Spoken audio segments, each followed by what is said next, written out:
We really, truly have a hell of a lot to cover. We have a lot to get into. It's the morning. It is time to wake up. It is time to smell the coffee. It is time to get out the oatmeal, the cereal, the eggs, the bacon, the pancakes. Maybe go to Denny's. Maybe go to IHOP. Go to your favorite restaurant in the morning.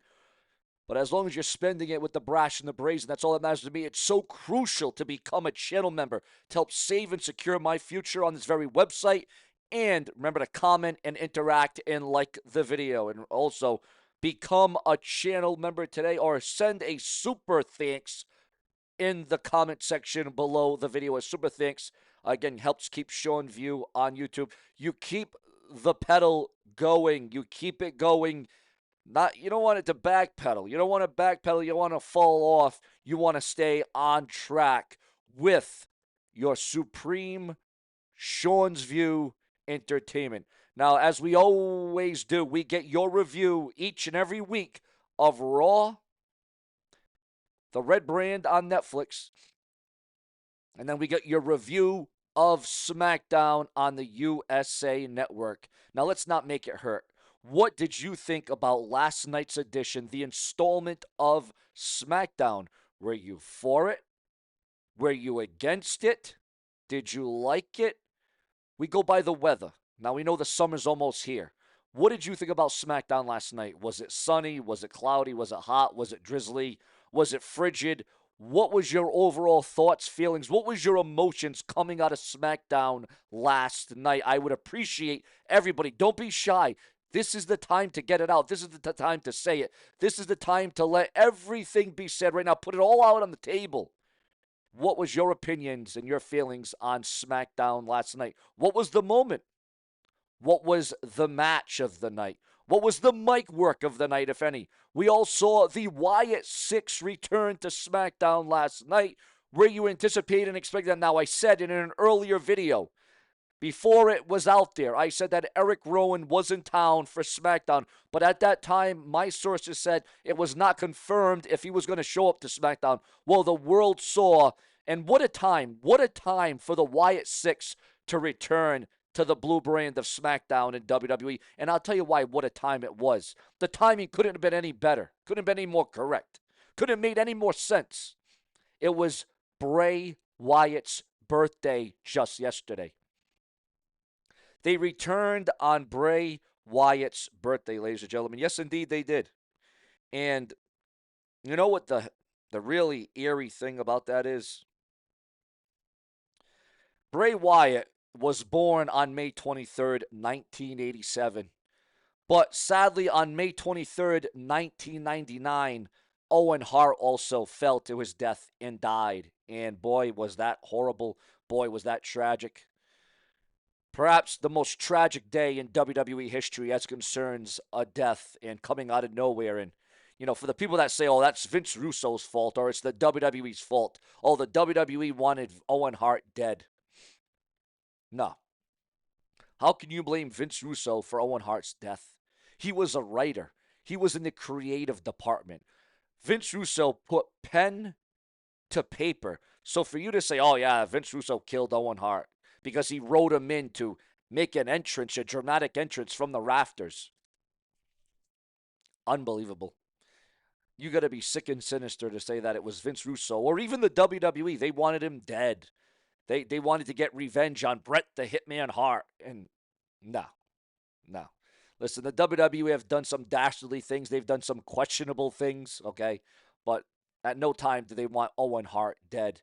And they certainly did not want Bray Wyatt dead either. So that's just probably the trolls and the haters going out there and trying to pick at anything that they can. Because I can assure you that Owen Hart was very much loved. Why do you think Owen Hart stayed in the WWE? Why do you think Owen Hart didn't follow his brother, Bret Hart, to WCW after the Montreal Screwjob? Again, a lot of different things could happen. From 1997 to 1999, a lot transpired. A lot went down. There was a lot of transitions. There was a lot of changes. There was a lot of developments going down at that stage. And there have been many deaths. in the world of professional wrestling. And sadly, the death of Owen Hart and Bray Wyatt was very shocking, very sad, and very untimely, and it should have never, ever happened. None of those deaths should have ever happened. I can assure you of that right now. And whether it was a shooting, or whether it was heart attacks, or whether it was a tragic fall, if you look through the annals of time of death, let's not make this all sad and depressing, though, guys, because this is not how I want it. But again, we do got to pay our respects, our homage to Owen Hart and Bray Wyatt, because I will never be quiet on the wrestlers that have died and passed away. I'll never shut up about them, because they're the ones that really gave us everything that they had for our entertainment. And for that, I will always be thankful and respectful of that. So for anybody that says, oh, I shouldn't bring up death, I shouldn't bring up this, that, and the other, all you guts to do is pull up. Now, coming through the desk of the Brash, the Brazen, we are also receiving word this morning. And boy, do we have a lot to cover. It was, guys, can you believe this one now? You want to talk about historic. You want to talk about history. You want to talk about two guys that nobody would have ever thought would have became huge, massive, especially a world champion, one of them, okay? It was on this day in 2010. The Usos debuted in WWE in 2010, and now you got one of them, Jey Uso, who was the world champion, and Jimmy Uso, who is still trying to find himself in singles competition. And here on Seanzviewent, not only do we talk about it, but we also show it from time to time. There it is, a look at Jimmy and Jey, the Usos. 15 years ago, ladies and gentlemen. I'd say the Usos are making out pretty good for themselves, also from the tag team division and transitioning into the singles division. Also, ladies and gentlemen, some say it's eerie. The highest rated special edition of Raw took place 26 years ago today. Can you guess what that special edition of Raw was that reached ratings records? It surpassed records in the ratings and the viewership for Monday Night Raw. Monday Night Raw could only wish, they could only hope, they could only pray for a number like this. Because, ladies and gentlemen, viewers, fans, and subscribers, it was 26 years ago today. It was broadcasted from the Kiel Center in St. Louis, Missouri at that time. It was a special edition of Raw and a tribute to Owen Hart, who died the previous night in an accident at Over the Edge. And that's another eerie thing about it. It was called Over the Edge. Now, WWE had an Over the Edge in 1998. So the fact that, the WWE planned this just, again, the WWE had already had Over the Edge pay-per-views before this one. It should be also noted that the newly crowned WWE Champion, The Undertaker, did not appear as he was in Calgary with the Hart family. This episode of Raw drew a 7.2 Nielsen rating, which is the highest rating for a special edition of Raw and the third highest rating among all Raws ever. And even on Netflix, the WWE are still not reaching this number. Even on Netflix, which has reached more than the USA Network, I think. I could be wrong on that one. But be this as it may, Monday Night Raw should be number 1, 2, or 3 in the top 1, 2, or 3 on Netflix. But they're not. But WWE, ladies and gentlemen, even on Netflix, can't get that number up. Breaking news on a monumental return for the WWE. Yes, a monumental return will be going down. It will be happening. According to the viewers, the fans, and the subscribers, we're going to bring this return to you right now because you're going to like this one. Bianca Belair will be returning to SmackDown next week. What are your thoughts, your comments, and your opinions on that? With the Wyatt Six returning on Bray Wyatt's birthday, are they going to be headed for a shot, a crack, an opportunity for the undisputed tag team championships, or should I say the WWE tag team titles? Are they going to be targeting the Street Profits? Your thoughts, your comments, and your opinions on this dynamic duo, the Wyatt Six. Also, viewers, fans, and subscribers, the wait is just about over. Tonight will go down. Tonight will happen. It is going to be Saturday night's main event. Saturday night's main event returns once again under the bright lights, and another huge title match has been announced. It will be the Women's United States Championship on the line, with Zelina Vega putting the title on the line against Chelsea Green. John Cena will go against R-Truth. Will there be repercussions, or will there be damnation? Or will it be domination when Cena and R-Truth lock it up on Saturday night's main event? I miss my hero. I can't deny it. So Saturday, if we say it again, if Cena wins, we riot. And that is what R-Truth had to say about John Cena last night on the blue brand of SmackDown on the USA Network. Also, ladies and gentlemen, speaking about returns, speaking about the explosiveness of it, we saw the return of one Candice LeRae. What did you feel about that?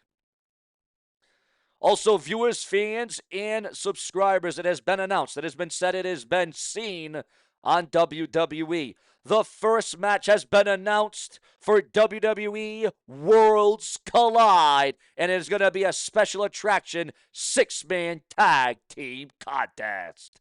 There it is, viewers. There is a look at the contest, at the match that will be going down on that very night. Can you imagine what that match is going to be like? The energy in that contest will be off the damn chain. Also, viewers, fans, and subscribers, a major announcement concerning the WWE, a huge announcement from the Game, Triple H. Ladies and gentlemen, after all the backlash and all the controversy and all the conflicting, there's a lot of confliction around WrestleMania 42 no longer taking place in New Orleans. A lot of fans are upset. They are angry. They were all expecting WrestleMania to be in New Orleans next year, WrestleMania 42, 2026, and then they just had it strapped away. It was just pulled away. But now, ladies and gentlemen, in a monumental announcement, Triple H has announced that Money in the Bank 2026 will take place in New Orleans August 29, 2026. But you're going to have to wait until next year and then several months after what would have been WrestleMania next year. But Money in the Bank will happen next year in New Orleans. Who will climb the ladder of success and become Mr. and Mrs. Money in the Bank? The career is over, ladies and gentlemen. The wrestling career is all said and done, as Cody Deaner's TNA career is over. Your thoughts, your comments, and your opinions on the career of one Cody Deaner at TNA. Also, viewers, fans, and subscribers, the main reason behind WWE planning to host WrestleMania in Las Vegas on a regular basis, obviously it's due to do with the gross, the money, the bottom dollar, ladies and gentlemen. You know, you can say what you want about, Vince McMahon. And he was, starting to lose his mind. He was uncreative, didn't know how to put pen to paper. Some wrestlers got lost in the shuffle. Vince McMahon obviously was more about the fans. He was all about the company, right? Not always. Now, of course, Vince McMahon was about money, but not more so than like Triple H and TKO was. You know what I'm saying? Like, Vince McMahon was driven by the response, the reaction, the fans. The prices were not like this when Vince McMahon was in charge, when Vince McMahon was there. The prices for ticket sales, the prices for tickets for Raw and SmackDown were not this extreme. They were not this extravagant.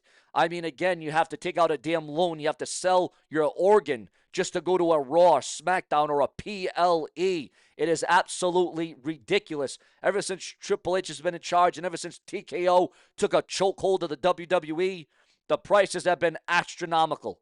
Okay? Even if you're semi-rich, it is hard to afford this. So can you imagine a poor bastard like me, the brash and the brazen, trying to afford going to WWE?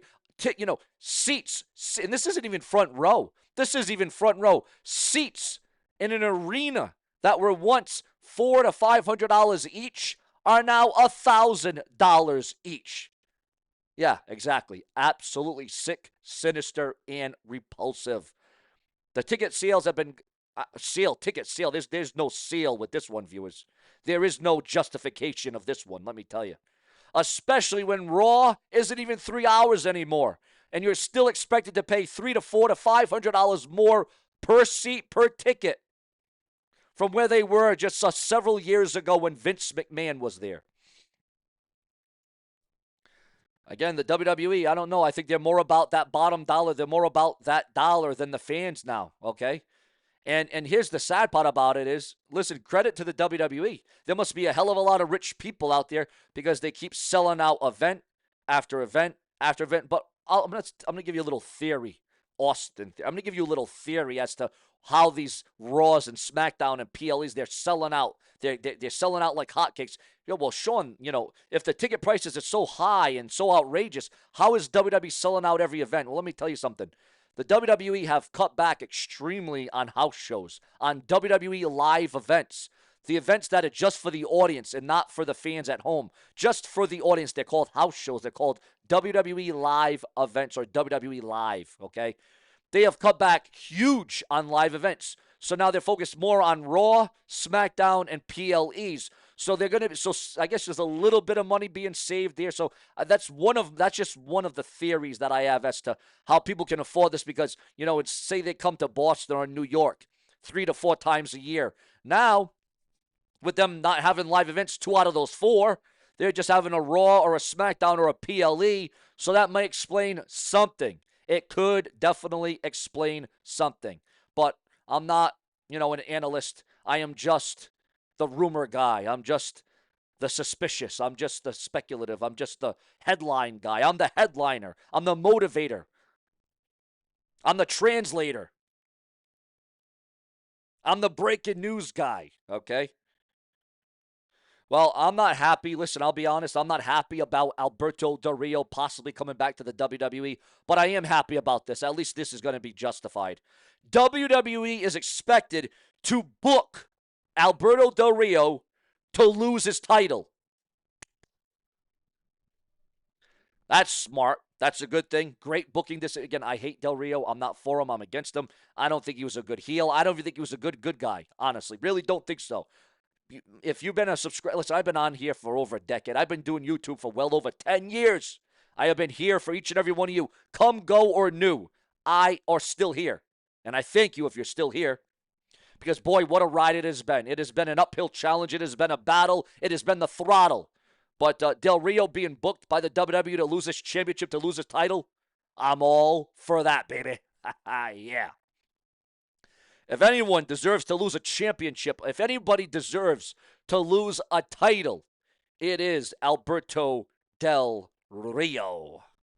Now, viewers, fans, and subscribers, WWE partnership ends while another one begins on the blue brand.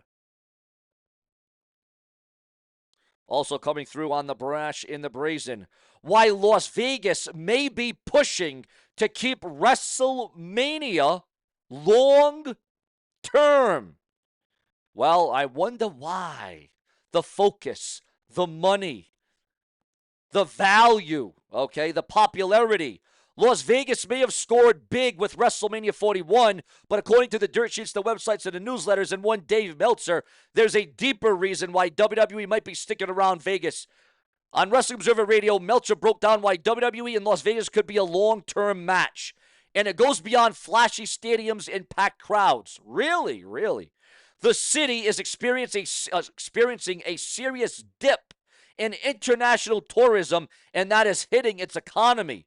Oh, really? Oh, okay. All right. I get it. Vegas is hurting.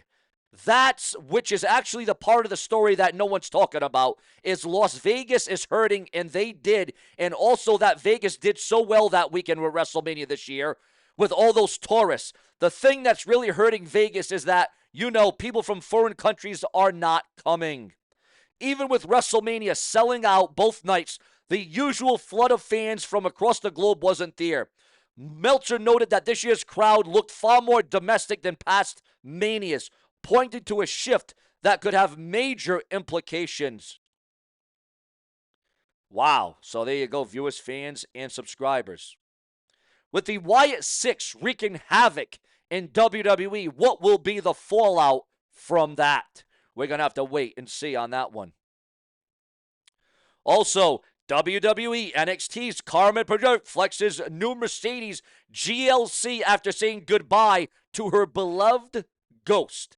And again, WWE NXT's Carmen flexes with a new Mercedes GLC.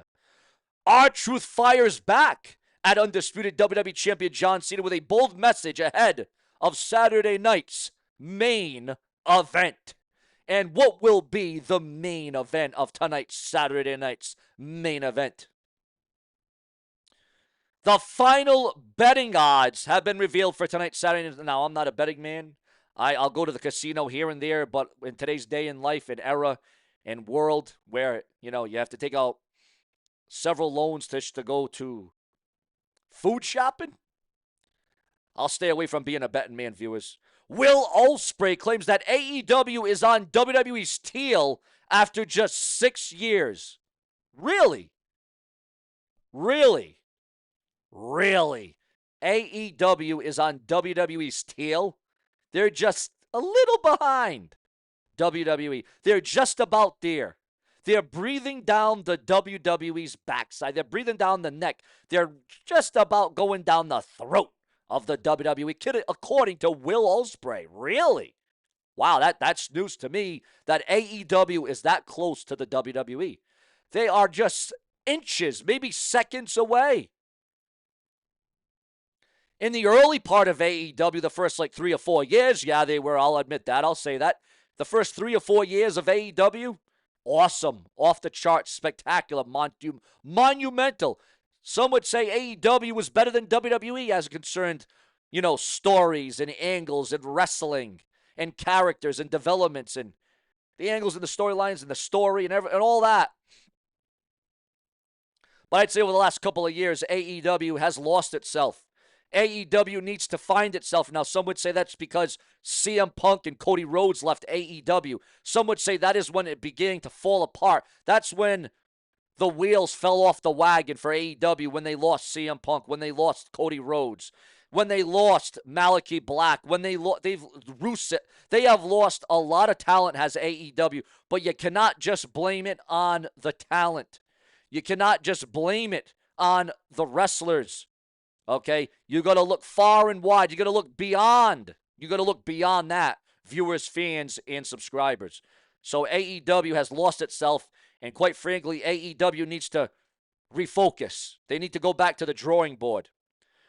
Speaking about Will Ospreay, he urges AJ Styles to quit WWE and head to AEW for a rematch.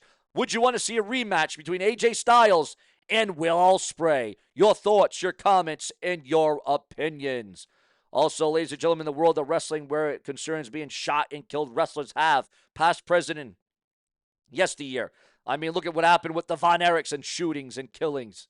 Very sad, very horrible, but it's just one of those things that it was the untimely demise of one of the greatest wrestling families in professional wrestling as it concerns shootings, killings, and it certainly was not thrilling by any stretch of the imagination. I mean, the fact that, we do have more Von Erichs out nowadays, the new era of the Von Erichs are in other wrestling companies, wrestling territories. Oh, also, guys, again, we do all news in real time. We give you all news as it happens, especially over the last day or so, the last 24 hours. Don't you dare be sour. Clap for Seanzviewent on the hour. The Wyatt Six drop a cryptic message after their WWE return. And here's what it could actually mean. Also, ladies and gentlemen, according to the dirt sheets, the websites, and the newsletters, John Cena and Bianca Belair have been booked to return for SmackDown next week.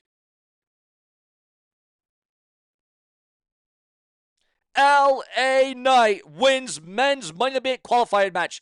Did you like that? Did you agree with LA Knight being the one to win the match to qualify for the men's Money in the Bank ladder match? Your thoughts, your comments, and your opinions. Because if it weren't for you, there would be no Seanview. We come through when it matters most. Remember to click that like button.